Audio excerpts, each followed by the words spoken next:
आपको क्या लगता है आप पैसा तभी कमा सकते हैं जब आप दिन रात मेहनत करेंगे? अगर मेहनत नहीं करेंगे तो पैसा नहीं आएगा। तो इस वीडियो में आज हम बात करने वाले हैं the parable of the pipeline book की दो दोस्तों के पैसे की पाइपलाइन बनाने के बारे में। वीडियो के डिस्क्रिप्शन में इस बुक की पीडीएफ की लिंक है जिसे आप डाउनलोड कर सकते हैं। तो वीडियो को शुरू करते हैं। पाब्लो और ब्रूनो नाम के दो दोस्त एक गांव में रहते थे। वे दोनों ही प्रतिभाशाली और मेहनती थे। उन्हें तो बस एक अवसर की ज़रूरत थी। एक दिन उन्हें वह अवसर मिल गया। गांव वालों ने दो आदमियों को नियुक्त करने का निर्णय लिया जो नज़दीक की नदी से पानी लाकर शहर के चौक के हौज में डालें। यह नौकरी पाब्लो और ब्रूनो को मिल गया। शाम तक उन्होंने शहर के हौज को लबालब भर दिया। गांव के मुखिया ने उन्हें पानी की हर बाल्टी के लिए 1 पेनी का भुगतान किया। हमारा सपना सच हो गया, ब्रूनो चिल्लाया। लेकिन पाब्लो को भारी बाल्टी ढोने की वजह से उसकी पीठ में दर्द हो रहा था और उसके हाथों में छाले पड़ गए। उसने संकल्प लिया कि वह नदी से गांव तक पानी लाने का कोई ज़्यादा अच्छा उपाय सोचेगा। जब वे दोनों अगली सुबह अपनी अपनी बाल्टियां उठाकर नदी की तरफ जाने लगे तो पाब्लो ने कहा, ब्रूनो, मेरे पास एक योजना है। चंद सिक्कों के बदले में दिन भर बाल्टियां ढोने के बजाय क्यों न हम नदी से गाँव तक पाइपलाइन बना लें। ब्रूनो ने कहा, पाब्लो, हमारे पास एक बेहतर नौकरी है। मैं एक दिन में 100 बाल्टियाँ उठा सकता हूँ। एक बाल्टी के बदले 1 पेनी मिलती है, यानी दिन भर में $1। अपनी पाइपलाइन के इरादे को दिमाग से निकाल दो। लेकिन पाब्लो इतनी आसानी से हार मानने वाला नहीं था। उसने अपने पक्के दोस्त को पाइपलाइन की योजना धैर्य से समझाई। पाब्लो दिन के आधे हिस्से में बाल्टी ढोने का काम करेगा और दिन के बाकी आधे हिस्से तक वीकेंड में अपनी पाइपलाइन बनाएगा।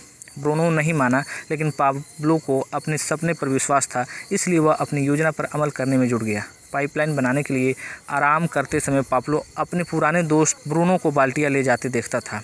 ब्रूनो के कंधे अब काफ़ी झुक गए थे। वह दर्द में झुका हुआ था। उसकी चाल धीमी हो गई थी। अब ब्रूनो नाराज़ और खिन्न था। आखिरकार पाब्लो का बड़ा दिन आ गया। पाइपलाइन पूरी हो गई। गांव वालों ने आसपास भीड़ लगा ली जब पानी पाइपलाइन से बहता हुआ गांव के हौज में आ गया।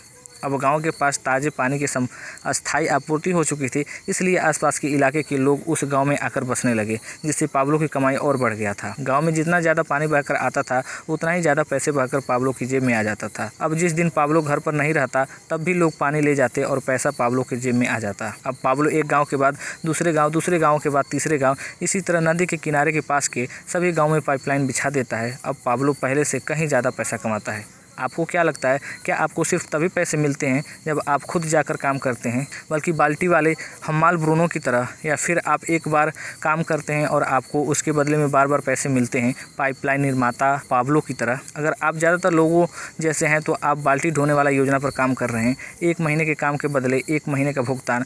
बाल्टी धोने के साथ समस्या यह है कि जब बाल्टी धोना बंद हो जाता है तो पैसे आना भी बंद हो जाता है। अगर ब्रूनो किसी दिन सुबह उठे और उसकी पीठ अकड़ी हुई हो और वह बिस्तर से न उठ पाए तो वह उस दिन उसे कोई पैसे नहीं मिलेंगे। यही बाल्टी ढोने वाली हर नौकरी में होता है। बाल्टियाँ चाहे कितनी ही बड़ी क्यों ना हो, अंत में वह सूख जाएगी।